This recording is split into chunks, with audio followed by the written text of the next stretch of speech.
Ok. ¿Vaciar qué? Usted es inquieto. ¿Qué es eso?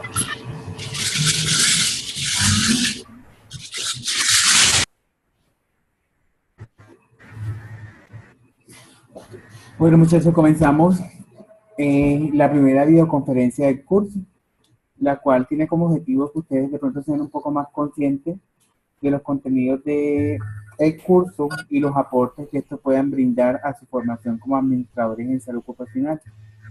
Esta es una materia fundamental, desde mi punto de vista, es una materia fundamental en el desarrollo de los contenidos administrativos de un valga la redundancia, un administrador en salud ocupacional, pues que le brindan las herramientas necesarias para reconocer su objeto de estudio, que es la relación entre el hombre y su objeto de trabajo, y los aportes que pueden realizar en relación al control de los factores de riesgo a los cuales estos están expuestos.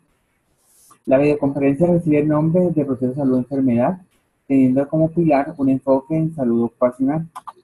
Partimos de la premisa de que la salud tiene unas etapas y que esas etapas pueden estar condicionadas con el desarrollo de un proceso final que se llama enfermedad. En pocas palabras decimos que la salud como conjunto de bienestares físicos, mentales y sociales es un estado de equilibrio de todas nuestras funciones anatómicas y fisiológicas, pero que existen algunas etapas en relación a ese proceso que pueden desarrollar la enfermedad. En pocas palabras, nosotros vemos que el ser humano tiene diferentes esferas en las cuales se desarrolla y cumple una función como ser biopsicosocial.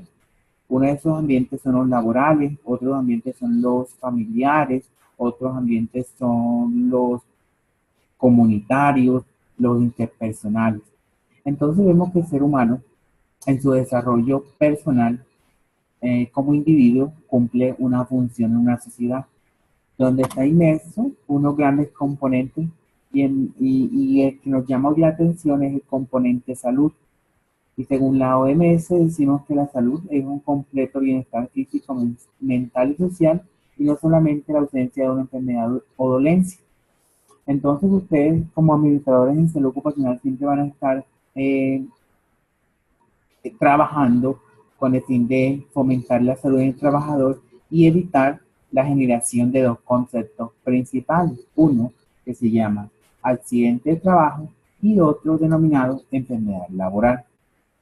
Teniendo en cuenta esta primera definición, decimos que el punto de partida para ustedes como administradores en salud ocupacional es conocer qué, conocer la anatomía y la fisiología del cuerpo humano.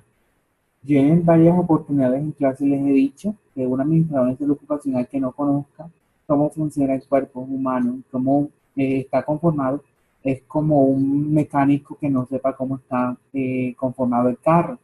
En ese orden de idea, la anatomía y la fisiología del cuerpo humano le permite al ser humano conocer su interacción y sus principales características. ¿Eso qué quiere decir?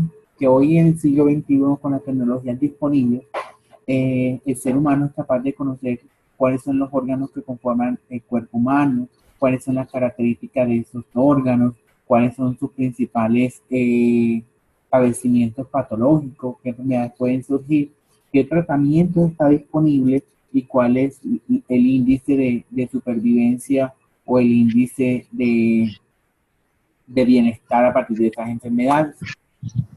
Cuando yo quiero ver esto que está aquí, a ese ser humano, no como un conjunto de órganos y de sistemas, sistema respiratorio, sistema nervioso, sistema linfático, sino que lo quiero ver como un ser humano, que además de tener un conjunto de órganos y sistemas, está en un común denominador que lo lleva en busca de un bien supremo que se llama la salud. Cuando yo quiero ver esa máxima expresión que se llama salud, yo quiero decir que el ser humano para tener salud como conjunto de bienestares físicos, mentales y sociales, tengo que ver un desarrollo integral del ser humano, es decir, ver los roles donde él se encuentra y el rol que cumple en cada una de esos escenarios y ver cómo esos escenarios pueden afectar la salud. Cuando yo hablo de un escenario, sea trabajo, recreación, educación, eso puede impactar de forma positiva o de forma negativa la salud del trabajador. ¿Qué quiere decir? Que todas estas esferas que ustedes ven alrededor de la salud, que cada una es diferente y con sus características propias, pueden contribuir de forma positiva o de forma negativa sobre la salud de los seres humanos. En ese orden de ideas, la primera y más importante para nosotros es el trabajo. Cuando yo digo que la salud está relacionada directamente con el trabajo, me tengo que aterrizar directamente a lo que es salud ocupacional. Cuando yo digo que la salud del trabajador está condicionada por el trabajo, puedo decir que el trabajo puede afectar de forma positiva o de forma negativa al trabajador. Las premisas, ¿cuáles serían? Las premisas serían la generación de accidentes de trabajo y enfermedad laboral como padecimientos negativos sobre la salud del trabajador y los efectos positivos del trabajo sobre el trabajador serían el bienestar físico, la remuneración económica, la productividad, el sentirse útil para la sociedad y todo lo que lleva a que el trabajador se sienta satisfecho en su lugar de trabajo. Una, y a veces la descuidamos cuando estamos un poco más adultos, es la recreación. La recreación hace que nosotros tengamos salud, y no tanto la salud física, sino la salud física, la salud mental y psicológica. Los ambientes de esparcimiento, la interacción con otros seres humanos nos ayudan a tener una salud mental o una tranquilidad emocional. Hoy en día nos ayuda a evitar trastornos mentales como la depresión, la ansiedad y el famoso estrés. Un pilar en lo que es salud pública y para ustedes como administradores en salud ocupacional es la alimentación. La alimentación yo creo que para ustedes es claro el hecho de que la alimentación repercute directamente sobre la salud. Y hablamos de trastornos metabólicos como la hipertensión, la diabetes, la obesidad y algunas enfermedades crónicas como los infartos cardíacos o los infartos cerebrales. Una muy chévere y por la que ustedes hoy están un viernes a las 8:30 de la noche sentados frente a un computador es la educación. La educación nos hace verle el mundo diferente, nos hace tener una perspectiva diferente de nuestra vida, nos hace disfrutar algunos escenarios que de pronto ya estaban olvidados y queremos retomar, pero que nos ayudan a darle un vuelco, a darle un giro a nuestra vida, a ser útiles para la sociedad. Que ustedes hoy como tecnólogos, como los roles que desempeñen, tengan unas mejores oportunidades laborales y lo más lindo, que puedan intervenir positivamente en la salud física, mental y social de otra persona y puedan contribuir a la sociedad colombiana en la generación de bienestar en toda la población laboral. Cierto que suena bonito, suena motivador y por eso yo digo que no olviden ese primer amor y su primer amor son los primeros semestres, que cada día que vayan comenzando a estudiar vean la necesidad de que están estudiando para mejorar su calidad de vida y que esa educación se mejore en su salud. Que cuando ustedes terminen, vean una mejor salud mental, en la forma como ven la vida, en la forma como intervienen sus problemas, incluso hasta personales, porque tienen una mejor madurez. Cuando yo hablo de vivienda de vivienda y vestido que intervienen en salud, yo estoy hablando de salud pública, la vivienda, el vestido, las necesidades básicas. Eso es salud pública. Salud pública es como la madre de todas las ciencias que tienen relación con el bienestar colectivo. Y lo último y no menos importante es la comunicación. La comunicación es la capacidad de transmitir un mensaje y de interrelacionarme con los seres con los cuales tengo un fin común. Hay comunicación escrita y comunicación oral, lenguaje verbal y no verbal. En todas estas esferas me llevan a tener salud.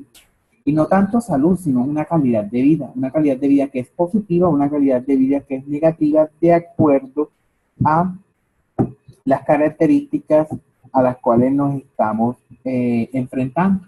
¿Listo?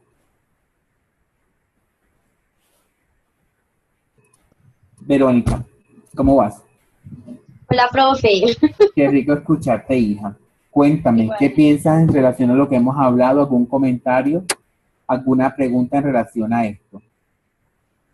No, profe, en este momento pues es muy importante mirar ese tema de el otro tipo de salud que no vemos tanto, que es la salud mental, que muchas veces la dejamos a un lado. Y Me sobre, parece muy interesante. y sobre todo porque hoy en día hablamos de riesgos psicosociales e impactos sobre las enfermedades laborales de origen mental. Entonces ya tenemos que ir incluyendo nuevos factores de riesgo asociados a la interacción del ser humano y las características de la globalización en el pensamiento del ser humano. La risa más linda que yo he visto en estos últimos días, Luz Marlene, ¿cómo vas? Profe, súper bien. ¿Alguna Bien. pregunta, algún comentario, algo en que me puedas ayudar al desarrollo de esta? Sí, profe, estaba pensando en lo de el acoso laboral como enferma y cómo hace que, escuchando, cómo hace, escuchando maluco que es. Es que está entrecortado por la salida del computador por la red. Sobre lo del acoso laboral, cómo lleva a la gente a que se enferme de tantísimas cosas, pues pasa mucho en mi entorno laboral. De ¿Quién va a acuerdo. creer? Ahora te hago una pregunta, Luz Marlene. ¿Qué rol desempeñaría usted como administradora en salud ocupacional para intervenir en la problemática de acoso laboral en la creación de la salud en relación al trabajo?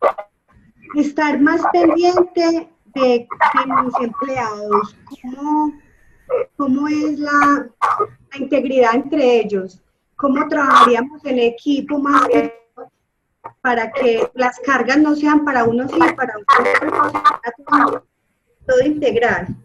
De acuerdo. Luz Marlene, ¿tienes alguna pregunta, porfa? Otra, No, hazme una pregunta de lo que hemos hablado. ¿Qué dudas tienes? ¿O qué te parece importante que preguntar? del cuadro que acabamos de hacer, No, de todo lo que hemos de todo lo desarrollado que hemos hasta ahora. Sí, hablado, señora. porque es muy importante, porque en otro tiempo no existía, como ha avanzado todo en lo de que estamos creciendo, que hayan puesto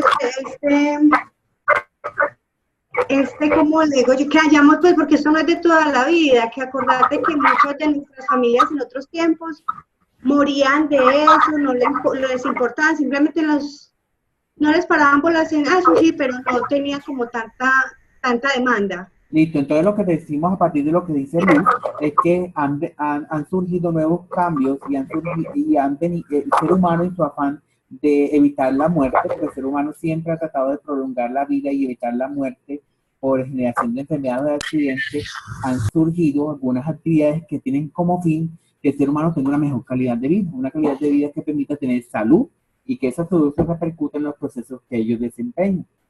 En algunas ocasiones, en años anteriores, la mortalidad por algunos eventos prevenibles era muy alta. Hoy en día eso no se ve. Y por el contrario, se pueden aumentar la expectativa de vida a partir de la tecnología en salud disponible. En esta diapositiva les voy a hablar del rol de promotor en salud. Pero no quiero que lo vean como un promotor en salud, sino que lo vean como las funciones que ustedes como administradores en salud ocupacional pueden desempeñar dentro del punto de vista preventivo. El primero es promover cuidado. Hoy en día hablamos que la seguridad y la salud en el trabajo gira en torno al fomento del autocuidado como pilar fundamental para la prevención de accidentes de trabajo y enfermedades laborales. Otro ítem es promover la participación de la familia y la comunidad. Recuerden que el trabajador no solamente tiene un ambiente que se llama ambiente laboral, sino que por el contrario tiene otros espacios donde comparte con las personas que considera importantes dentro de su rol como individuo, familia y comunidad. Entonces vemos que a veces no debo solamente limitarme a conocer el trabajador en sus características propias dentro de la empresa, sino romper paredes o ir más allá y ver sus escenarios familiares. Por ejemplo, ¿cómo impactaría a un trabajador su rendimiento laboral si es víctima de pronto de maltrato familiar o tiene una problemática familiar de tipo una crisis? Hay crisis de seres humanos o crisis en el transcurso de la vida. Por ejemplo, que Luz Marlene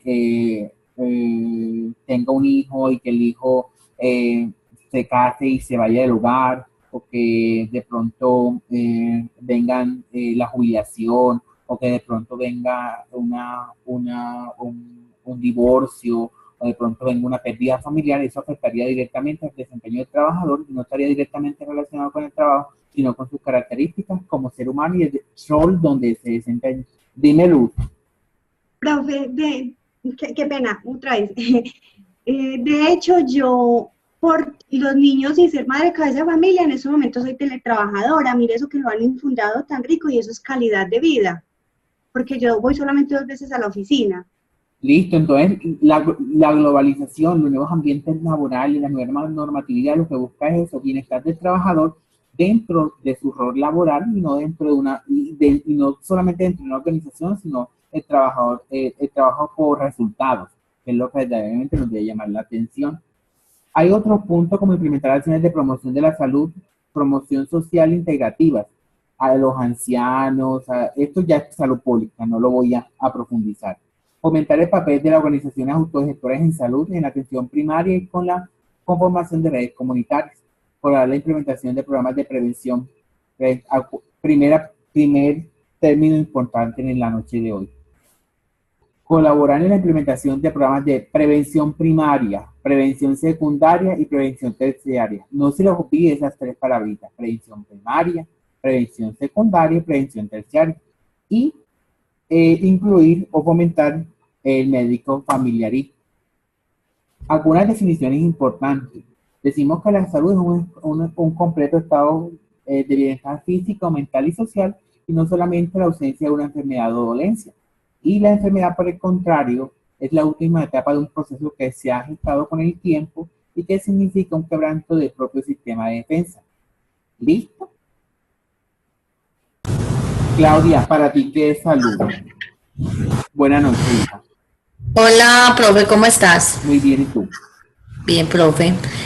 Profe, pues salud para mí abarca muchas cosas, no solo la parte física, sino también la parte mental, la parte emocional, el ambiente en el cual me muevo, me rodea, todo eso para mí es salud. Listo. ¿Cuál sería un ejemplo cómo puedes decir tú que una persona está sana o goza de salud? Profe, una persona demuestra si está sana según el comportamiento que tenga frente a la sociedad. O sea, la persona sana no es solo la que tiene fiebre o tiene alguna patología, alguna enfermedad, porque es que la enfermedad también se puede exteriorizar de otras maneras. De acuerdo. ¿Una persona que tenga depresión está enferma? Puede estar enferma, sí. ¿Una persona que tenga una leucemia está enferma? Sí, claro. Tiene una patología de base. Una persona que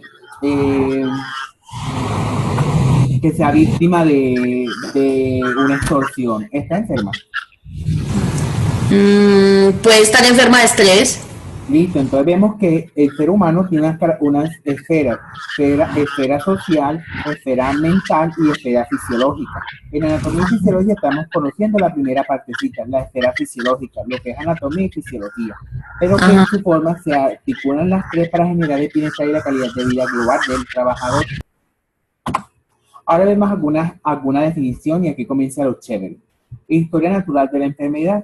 Se dice que, ¿recuerdan lo que era la enfermedad? Es una etapa que surge como un último proceso de un proceso que se venía gestando poquito a poquito. Y decimos que la enfermedad es la evolución natural de cualquier proceso patológico desde su inicio hasta su resolución sin que intervenga la mano del hombre. ¿Qué quiere decir? Que la historia natural de la enfermedad es aquel proceso por medio del cual la enfermedad tiene un inicio, un desenlace, hasta terminar de pronto en la muerte de la persona o en una limitación funcional. Entonces decimos que el proceso de la enfermedad son unas etapas que inician con síntomas y signos hasta llegar a complicaciones asociadas por el mal manejo que se pueda presentar. Ese proceso, esa historia natural de la enfermedad tiene una división. La división de la historia natural de la enfermedad son 2. Una primera etapa que se llama periodo prepatogénico y una segunda etapa que se llama periodo patogénico. El periodo patogénico, como su nombre lo indica, corresponde al tiempo en el que las personas están sanas. Es decir, se encuentran en equilibrio con su ambiente. Entonces, en el periodo prepatogénico es donde estamos cada uno de ustedes y estoy yo. Es decir, yo no tengo ninguna patología, yo estoy en equilibrio en todos mis procesos fisiológicos y todos mis órganos y sistemas están funcionando de la forma perfecta. ¿Listo? Cuando yo hablo de periodo patogénico, hace referencia al inicio de la enfermedad, aún antes de que se presenten los síntomas asociados. Por ejemplo, el periodo patogénico hace referencia a la generación de la enfermedad como tal, pero hay una condicionante principal. ¿Cuál es esa condicionante? Que yo puedo estar enfermo aún sin presentar signos y síntomas. Entonces, ¿cuál es la característica principal del periodo patogénico? Que la persona está enferma. ¿Listo? Pero ¿cuál es la variable? Que la persona puede estar enferma sin tener signos y síntomas. Y son los periodos en los cuales las personas están enfermas y no saben o no tienen conocimiento de su enfermedad. ¿Listo? Existe un pilar fundamental y de aquí parte la salud ocupacional. Y son las siguientes definiciones. Dice, el periodo prepatogénico, es decir, cuando la persona está sana, existe algo que se llama triada ecológica. Que dice, cuando una persona está sana, es un periodo en el cual interactúan tres características fundamentales. Una, que es el huésped, otra, que es el ambiente, y por último, que es el agente. Esto se lo voy a explicar directamente en lo que se relaciona a salud ocupacional. Primero decimos, el medio ambiente, que será el medio ambiente donde el trabajador desarrolla su función laboral. El agente o lugar son los factores de riesgo a los cuales él está expuesto dentro de su ambiente laboral. Y por último, el huésped de la persona es el trabajador expuesto. En español, el medio ambiente es el medio ambiente de trabajo. Si yo soy minero, es la mina. Si yo soy obrero de construcción, es la obra de construcción. Si yo soy secretaria en la oficina, si soy enfermera, es el hospital. Si soy recepcionista, es la sala de recepción, etc. El agente hace referencia a los factores de riesgo propios del oficio. Por ejemplo, los factores de riesgo propios de ser minero, los factores de riesgo propios de ser enfermero, los factores de riesgo propios de ser secretario. Los factores de riesgo del minero son propios del minero. Los factores de riesgo de la enfermera son propios de la enfermería. Y los factores de riesgo de la secretaria son factores de riesgo propios del oficio de secretariado. Yo no podría decir que a una secretaria le va a dar una hepatitis por riesgo biológico. O decirle que a un minero le va a dar un VIH por función con objeto contaminado con sangre. O que una enfermera le va a dar una neumoconiosis del carbón. Porque esos factores de riesgo, es decir, esos agentes son propios de esos oficios. Y lo más importante, resaltado en azul en esta diapositiva, es el huésped o la persona, que es aquella que por sus características anatómicas y fisiológicas es susceptible de desarrollar una enfermedad o un accidente de trabajo.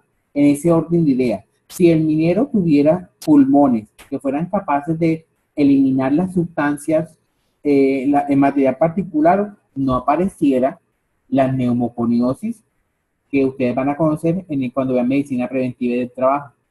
Si la enfermera fuera capaz de combatir el virus del VIH, no le diera VIH. Si la secretaria fuera capaz de prevenir el síndrome de túnel de carpo, la epicondilitis, no desarrollaría trastornos osteomusculares. En español, nuestras características anatómicas y fisiológicas nos hacen vulnerables a partir del medio ambiente de trabajo y los factores de riesgo propios del trabajador.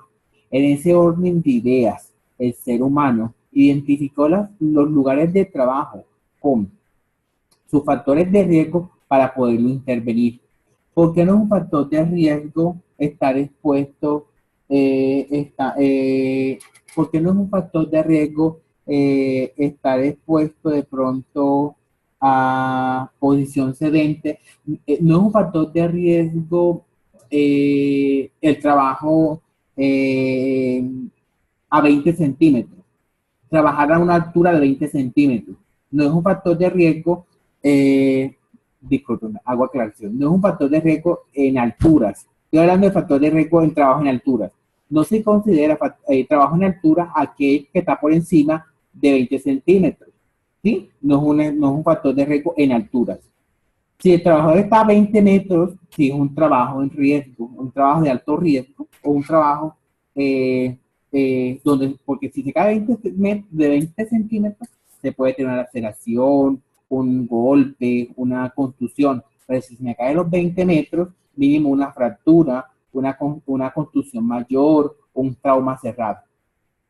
¿Por qué no es un factor de riesgo cargar un kilo? Cargar un kilo. Voy a cargar un libro que pesa 1 kilo.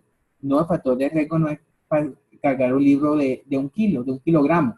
Ahora cargue una estantería de libros que pesa 60 kilos. Es un factor de riesgo de gran impacto porque nosotros como nuestra anatomía no está preparada para cargar una gran cantidad de peso. Listo. En este orden de ideas, el ser humano estableció unos límites, valores permisibles, los cuales tienen como objetivo crear una línea de base en relación hasta por las características anatómicas y fisiológicas hasta cuánto puede estar expuesto el trabajador. Por ejemplo, yo ahorita tengo unos audífonos y ustedes están escuchando, ustedes van por la calle y escuchan ruido. El ruido es un riesgo para el ser humano cuando ya pasa los 85 decibeles, los 84, 85 decibeles. ¿Por qué? Porque hay daño en el oído interno. Yo puedo escuchar a ustedes hablar, podemos comunicarnos y nos genera un riesgo. Pero cuando yo aumento el sonido o la intensidad del sonido, puedo generar trauma. Esos traumas se relacionan con las características anatómicas y fisiológicas del ser humano. ¿Alguna pregunta, algún comentario si están entendiendo? Geraldine, ¿cómo vamos? Muy bien. ¿Alguna pregunta, hija? No, nada, todo está muy bien. Sí, listo. Que quiero verlos ustedes relajados en la casa. Ojalá fuéramos así siempre, bien. Muy bien, ahora comenzamos. Y comienza lo siguiente. Esto que ustedes ven ahorita se llama tríada ecológica. Aquí vamos a tener como algunas definiciones específicas en relación a lo que acabamos de ver. ¿Cuál es la primera premisa? Para que se presente la enfermedad es necesario que estén presentes todos los componentes de la tríada ecológica. Por eso ustedes, como administradores en salud ocupacional, siempre van a estar buscando eliminar el factor de riesgo y controlar el medio ambiente laboral. Por ejemplo, el exceso de iluminación, controlar la iluminación. Que si hay material particulado, controlar el material particulado. Que si el trabajador está expuesto, utilizar los elementos de protección personal. Ustedes siempre van a estar jugando como con tres esferas. Y van a tratar de controlar esas 3 esferas. Una, que son los factores de riesgo. Otra, que son el ambiente laboral. Y otra, que es el trabajador. Y aquí lo vemos. Agente, factor de riesgo. Huésped, que es el trabajador, y medio ambiente, que es el medio ambiente del trabajo. Si falta uno de ellos, no se puede dar la interacción y no hay enfermedad. Si yo controlo uno de estos 3, no se va a presentar la enfermedad. No se va a presentar la enfermedad porque no hay exposición. Y si hay la exposición, puedo controlar la exposición de tal forma que no genere proceso patológico. Cuando entran en desequilibrio los 3 elementos de la triada, se inicia el proceso patológico. Es decir, cuando yo como administrador en salud ocupacional no controlo ni los factores de riesgo, ni controlo el medio ambiente de trabajo, ni le doy los elementos de protección personal y la educación al trabajador, lo que va a suceder es la aparición de una enfermedad como proceso patogénico. ¿Listo? Ahora surge la siguiente pregunta. En ese periodo patogénico, muy bien, vamos a hacer una pregunta. ¿El periodo patogénico la persona está enferma, sí o no? Está enferma. Esta a su vez se divide en dos etapas. La etapa subclínica y la etapa clínica. La etapa subclínica algunas veces la llaman periodo de incubación. ¿Qué quiere decir? Es aquella donde el ser humano no tiene signos y síntomas. Es decir, la enfermedad está en un periodo latente. Es decir, por ejemplo, yo tengo un cáncer. Tengo un cáncer y en la etapa subclínica yo no tengo manifestaciones de ese cáncer. Yo digo, estoy bien, pero en mis células en mi sistema comienza la alteración. Es decir, si tengo un cáncer hepático, allá comenzó la sintomatología en el hígado. Así yo no tenga manifestaciones relacionadas con esta patología. Otras etapas subclínicas, por ejemplo, son las personas que tienen una enfermedad, síndrome de túnel del carpo. Y ya hay una inflamación, pero ellos no tienen sino un adormecimiento, como unas pinzadas, y no tienen como ese dolor severo, esa limitación funcional. Este periodo de incubación a veces también se trata de algunas enfermedades, por ejemplo, las personas que desarrollan una infección. Ustedes han visto las personas que de pronto desarrollan una tuberculosis o desarrollan una hepatitis. Hay un periodo en el cual la enfermedad se está incubando en nuestro cuerpo para luego dar origen a una segunda etapa que se llama la etapa clínica. En la etapa clínica aparecen los signos y síntomas asociados a esa enfermedad. Por ejemplo, si la persona comienza a tener, si la persona tiene, por ejemplo, un síndrome de túnel de carpo, aparece la sintomatología propia del síndrome de túnel de carpo. Si la persona tiene un cáncer de origen ocupacional, aparecen los síntomas propios de ese cáncer ocupacional. Entonces decimos que en la etapa subclínica no hay síntomas. La persona, como se dice, es una persona no diagnosticada. Cuando aparece la etapa clínica, por el contrario, la persona sí comienza a tener signos y síntomas asociados. ¿Listo? Juan David, ¿me escuchas? Juan David. Listo. Juan David, dame un ejemplo de cada uno. Ay, yo no lo escucho. ¿Ustedes escuchan a Juan David? Para nada. Aló. Ahora sí. Sí. Juan David, No feliz sé, de noche, hijo. pronto- Dame un ejemplo. Dame un ejemplo de etapa subclínica, dame un ejemplo de etapa clínica. De pronto, trabajando con material particulado y desarrollé un problema en los pulmones y no se presente inmediatamente, no sé qué tan subclínico sea o estoy equivocado. O de pronto el que tiene VIH y se está incubando la enfermedad o el virus. Listo. Ese es el ejemplo de la etapa subclínica. El paciente Sí. que está expuesto a material particular y no desarrolla la neumoconiosis. Listo. O la persona que está infectada por VIH y no desarrolla los síntomas específicos de la infección. Listo. Ahora damos un ejemplo de etapa clínica. ¿Cuál es la etapa clínica? La etapa clínica es ya cuando el paciente está pues diagnosticado con la enfermedad laboral. Fue lo que entendí, no sé. Sí, pero entonces puede ser que no tenga todavía diagnosticado, pero tiene signos y síntomas asociados que pueden dar Ujú. origen Sí, a ya una... presenta entonces los síntomas pues de la enfermedad en sí. Listo, yo comienzo a sospechar la existencia de esa enfermedad. Listo, mil gracias, hijo.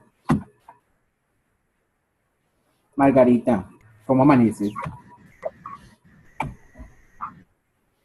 Hola, Margarita. ¿Qué me escucha? Sí te escucho, pero no te... Listo, dame un ejemplo de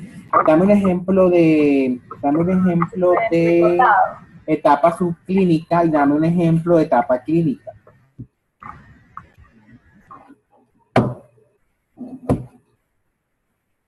Ay, Margarita, no te escucho, qué pena contigo. Vamos a preguntar a otro compañerito, ¿te parece?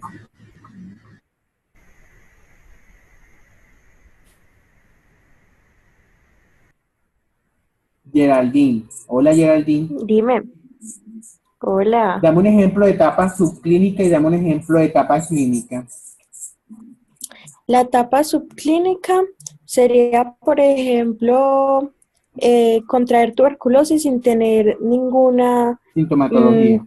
sintomatología al principio. De acuerdo. La etapa ya clínica sería cuando vos sentís los dolores, vos se empieza a dar ese cosquilleo a un lado del cuerpo, por ejemplo, si es pulmonar, y ya empiezas a recurrir al centro médico.